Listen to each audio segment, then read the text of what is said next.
those of you just joining us this afternoon, in 1976, the Nobel laureates made a wonderful choice by choosing our guest this afternoon for her Peace Prize in 1976, and Mairead Maguire is our guest indeed this afternoon. She won it because she brought peace about in her own way through her own great initiatives in Northern Ireland. Now, this is something a lot of you listening right now, it's ancient history for you. But in the 70s, Ireland was on fire. In the same way that you can find those fires still burning today in various areas of conflict right around the world. I was wondering if you can take the students back to those times and those awful, awful news flashes we used to get. So many people dead, another bomb going off. The constant conflict that you grew up with and what led to you taking action. Well, Northern Ireland is only 1.5 million people, but we have different communities, different ethnicities, and it inherited a very deep ethnic political problem. And in the mid-60s, some civil rights people, university students, taking a lead from Martin Luther King in America, calling for basic civil rights, came out to ask for the basic civil rights for the minority community in the north of Ireland. One vote, fair housing, fair employment. And it was a very important movement because it educated a lot of people to see that there were injustices in the north of Ireland because the majority held all political power and the minorities' rights were ignored. Now, had that movement of the civil rights movement and the basic changes they were asking for, had we had political leadership to move towards bringing about reform and change, I think we could have saved ourselves a lot of violence, death and destruction. But tragically, the political leadership wasn't there, and what happened was violence broke out in Northern Ireland. We had the rebirth of the Irish Republican Army fighting for Irish unity. We had the loyalist paramilitaries fighting to maintain the link with Britain. And then we had the British Army brought onto the streets of Northern Ireland. So we found ourselves with all these different military and paramilitary groups and in a vicious circle of violence. And once violence erupts, it's very hard to get the genie back into the bottle. So we lived from 1969 really up until 1976 under tremendous violence. The heart was bombed out of Belfast. You couldn't go out at night. You were not safe. Young people couldn't go into different areas because they were not their own areas. And it was a very, very dangerous situation. How did this affect you? You talk about day-to-day life. I grew up in Montreal, and up until 1976, coincidentally, the educational system was segregated based on religion. Protestants went to one school, and this is in Montreal, Canada. Catholics went to another school. Was it the same type of institutionalized, I call it racism, also in Northern Ireland? Yes, very much so, and that was part of the problem. I mean, we had segregated education, and people very much lived within their own communities. And there was a great deal of fear within and between those communities. And so whenever the troubles broke out, it was a fear thing. And, you know, fear is something we all have to learn to deal with. Fear can come out of when we categorize other people as being different from us in some way, and we can begin then to demonize other people. They're not like us, they're the other side. And that if people live separate lives in separate ghettos, go to separate schools, this fear can build up. And we had such a fear in Northern Ireland. So whenever in 1976, no one knew how to begin to solve the problem. The violence just kept going on and on. But in August 76, one of my younger sisters was walking with her 4 children, and 3 of the children were killed in a violent clash between an active service unit of the Irish Republican Army and the British Army. And the young IRA man was shot through the head by the soldiers. His car pinned my sister and 3 of her children against school railings. 3 children were all killed. And that was the point at which I came out, together with several other people, and we said, look, all this violence is wrong, it has got to stop, there's got to be another way. Let's try to solve the problem through non-violence. And that was the beginning of what became known as the Peace People, a small non-violent movement that really begun to try to solve the problem through dialogue, through negotiation, through non-violence. I interviewed Ted Sorensen yesterday. He was JFK's speechwriter. He was the fellow that wrote the letter to get Khrushchev to back down during the missile crisis.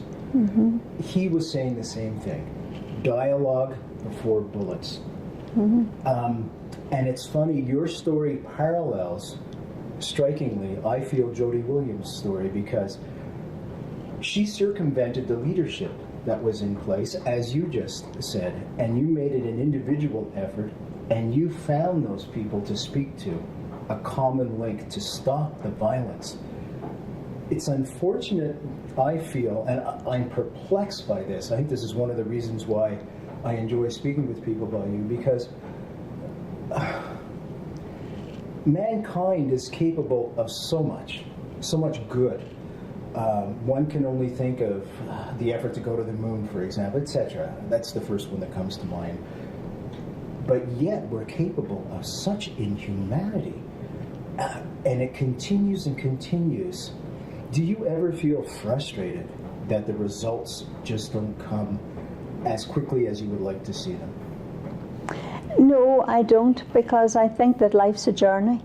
And the first part of that journey is learning ourselves to be peaceful, and learning ourselves to know that with patience things are going to take time. If we are to move from a culture which accepts violence to a culture of non-killing, a culture of violence, then we have to start really within our education system, learning the ways of non-violence. We have to start in our home, teaching our children the ways of non-violence. And we have to, if you like, reinvent our institutions, because we have built violence into the systems. You know, every government is built on the premise that of threat. The first thing a government does is build an army and arm its policemen with the assumption that the problems can only be solved by violence. You know, non-violence is far, far more effective because A, we don't kill each other, and B, it does work. But our political scientists don't even take non-violence serious. Why is that? I mean, we've had so many templates in the past. As you just said, this thing works. Mm-hmm. You think of Gandhi, you think of Dr. King, and I remember of that vintage also.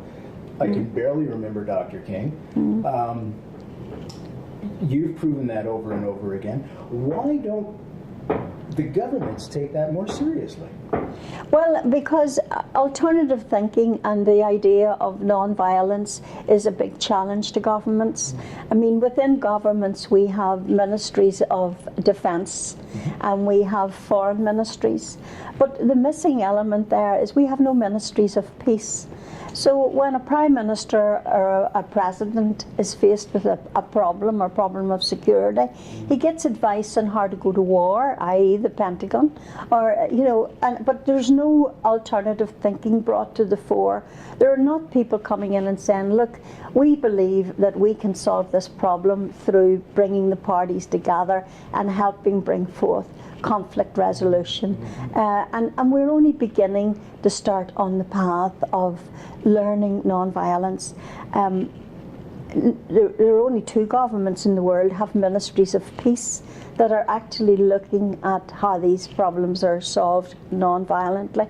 I know in Canada we have been very inspired by the work of some of the peace activists there, campaigning for a ministry of peace within the Canadian government. And this is a growing movement now. But unless we put energy and time and resources and believe, there are always problems, there are always alternatives to violence. There are always alternatives to war. And we have got to begin to implement those alternatives. But essentially we have to go to the root of violence. You know, what we do to ourselves and to others in creating this idea in our own mindset that violence is acceptable. Look, when you take it, we take young people, we educate them all the different faith traditions to be loving and kind and compassionate, to believe in the great possibilities of humankind. And then when they get to be 17, 18, we put them into the armies and we go the exact opposite way and we teach them to kill, kill, kill, because there's your enemy and you must always be prepared to kill your enemy. Now, we have seen that. We see that played out in Iraq, where over 3,000 American soldiers have died. Over 1 million Iraqis have been killed. A country practically destroyed. And it didn't need to happen. This did not need to happen. It was illegal, immoral, counterproductive, and it didn't need to happen. And we see it now in Afghanistan. And we're seeing the war in Pakistan. I mean, we really are at a situation now where we have to say, changing our mindset, demilitarize our mindset, and begin to solve our problems in a more humane and civilized way, because otherwise we will destroy each other. You mentioned education, and I'm a great advocate of international students in universities because you make relationships with those folks. You see them as a human being, as an individual, not as a group. And you mentioned Dr. King before, and Dr. King always said, we've got to get away from the us-them mentality. It's all us. And this is the human family that you refer to all the time, precisely. Education. Through education, we can set ourselves free. I'm a firm believer of that. Can you say a few words to the students that are listening right now on how important it is to bridge those gaps and lower those barriers and see that person, as your brother, your sister? Well, I think the first thing we need to do is overcome our own fear. We all carry fear within us, fear of embarrassment, fear of ethnic annihilation, fear of death. We carry this fear within us. But we have to learn through our own spiritual journeys. And that takes meditation, it takes quiet times, it takes going to the journey inside oneself to learn to cope with your fear and begin to let it go. But often we use fear as categorizing the other as different from us. And then we can kind of isolate ourselves from the other, instead of recognizing the common humanity, recognizing in the other what we have in common. Life is suffering. Life is very hard for most people. We get up every day, we have to struggle with life. It's also full of joy. But unless we let go of this inner fear and reach out to the other person to see the common humanity and to work together on the problems, we're not going to solve it. So that's why I do think the inner journey into freedom is inner peace, and you have to make time to do that. You do it if you're religious from your prayer life, you do it if you have your spiritual life, finding that inner peace, that inner joy, that confidence, so that you can reach out to the other person and not be afraid of anybody or anything. You have to become fearless. You have to become a fearless giant in order to really reach out and change things and speak to the powerful who are creating a great deal of suffering in the world through government policies, etc. Take on the real issues. So young people need to reach out and do both the personal development and the political development. You know, I once asked a friend how to keep being, you know, how to keep going, and he said, pray and protest. So for me, praying is important because it keeps me happy, peaceful, and life's great. And, you know, life should be great. Absolutely. It's for celebration. Absolutely. And such a wonderful world. And there's so many good people in the world. There really is. That's a great world. And the challenges ahead of us are so exciting. You know, and look at all the great things, the internet. And, I mean, what haven't we achieved? It's wonderful. But what will we achieve? You know, I would love to live till I'm 200 to see what we will achieve. But, I mean, everything's possible if we can overcome our fear of each other. Precisely. And that dialogue, again, comes right back into it. Now, in your own case, in Northern Ireland, you became the catalyst for people to follow, because I feel, perhaps you felt this way too, that far too many of us stay silent. I think the vast majority of us want to do the right thing, and yet we stay complacent. We stay behind the scenes instead of taking a leadership role. And as proven with you, once there's a leader out there to follow, the masses join in. Well, you see, I don't really think that we should wait for leaders. I think we are all leaders in our own way and in our own right. Everybody has great gifts, great potentials, and we're all interconnected. We need each other. There's no way we can do things on our own. We need each other's gifts and talents. And it's all about relationships, you know, living in the moment and building good relationships. You know, I always say, take care of your friends and your family, because that's so important. If we see ourselves as leaders and isolated, I mean, that's not helpful, because we've experiences in the past of people who regard themselves as the leaders and lose their humility in it. I mean, we so in Northern Ireland, whenever the peace people started, it wasn't just myself, it was, I mean, Betty Williams, Kieran McKeown, and thousands of people came onto the streets to march for peace. And we were only building on what others before had tried to do. There were many people who tried to make peace, who'd been doing on the ground the reconciliation work and building the relationships. So we just were thrown out, if you like, after a terrible tragedy, but people were ready for it.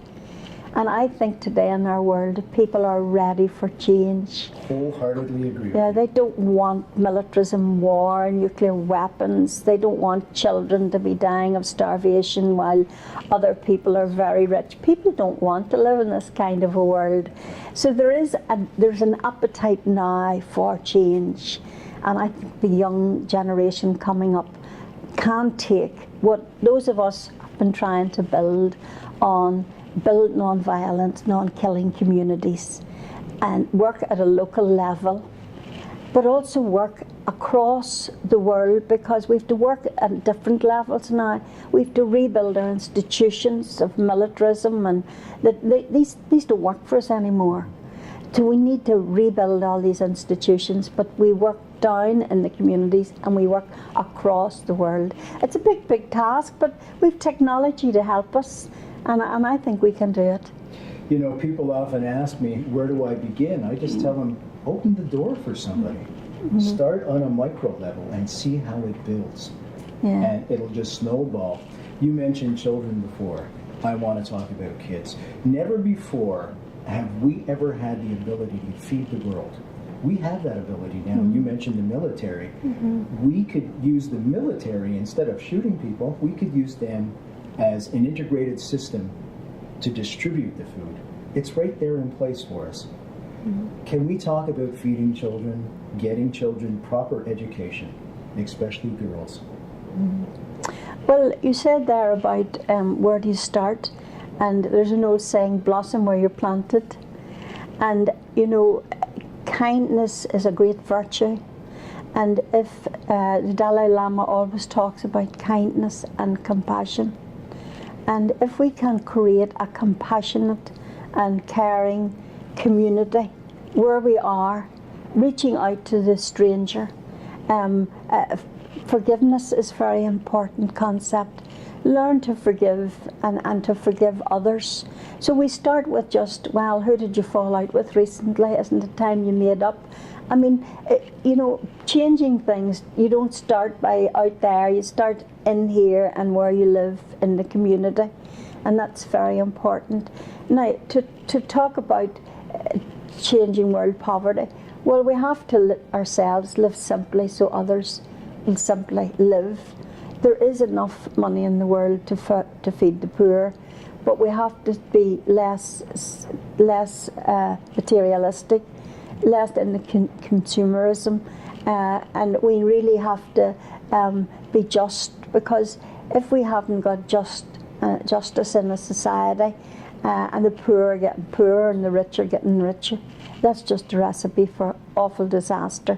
So we have the Millennium Development Goals, where governments are all asked to give a percentage of their GNP towards education, towards alleviating poverty, and every government can help meet those goals. So we want to encourage our governments to meet the target of 0.7% of the GNP to meet the Millennium Goals in order to begin to tackle world poverty. It can be done. The only thing that's missing is the will. It's the will of the political leaders and the people to say, you know, poverty is not acceptable. Environmental crises we're facing, we can do that, but we need to work together to do it. No government can do it on their own. Dr. King, he advocated that just before his assassination, god-awful day. He was starting a campaign to rid the world of poverty, starting right in America. Mm-hmm. Many people think that's what got him killed. It was just the straw that broke the camel's back. I'm going to finish up with one last question, and I do appreciate you taking out your time. I know you must be exhausted. You've been doing these things all day long. You are virtually speaking to every university student across Canada, from coast to coast to coast. We have 3 coasts in Canada, and the internet as well, so therefore the world. What would you say to them? I would say that get involved, educate yourself on the issues, and get involved in working for change and changing government policies. I mean, we have policies now of the Canadian government and the American government that are causing a great deal of pain in other people's countries. And I'm thinking the like of the Palestine and Israel. I go a lot to Palestine, and Israel supports the American and Canadian government to support policies that are supporting in Israel's occupation of Palestine, and those policies need to change. So identify something that you're passionately interested in, and then learn about it, get educated on it, and work to make it, to change it. And if we're moving from a culture, or as we move from a culture of acceptance of violence to one of non-killing and non-violence, we want that culture to be one of celebration, one of joy, one of embracing diversity, one of moving beyond nationalisms, beyond militarisms, of transforming our societies into good democracies that celebrate human life and diversity and all religious and different traditions. So, I mean, it's a big agenda, but be happy, practice being peaceful, and get involved to change things that are causing so much suffering in the world. Words of wisdom, folks, absolutely, without question. And I remember that euphoria when the Berlin Wall came down and the people were reunited. It was just wonderful. That's not that long ago. I want to thank you so much for joining us this afternoon. Not at all. I think it's a great privilege for me to speak to the students, and I think the most important thing is, remember, peace is possible, and it's only if you dream of it and you envision it and you work hard that peace will come. Thank you so much. Thank you. For all your continued work. Thank you. Thank you. Have a great day. Thank you.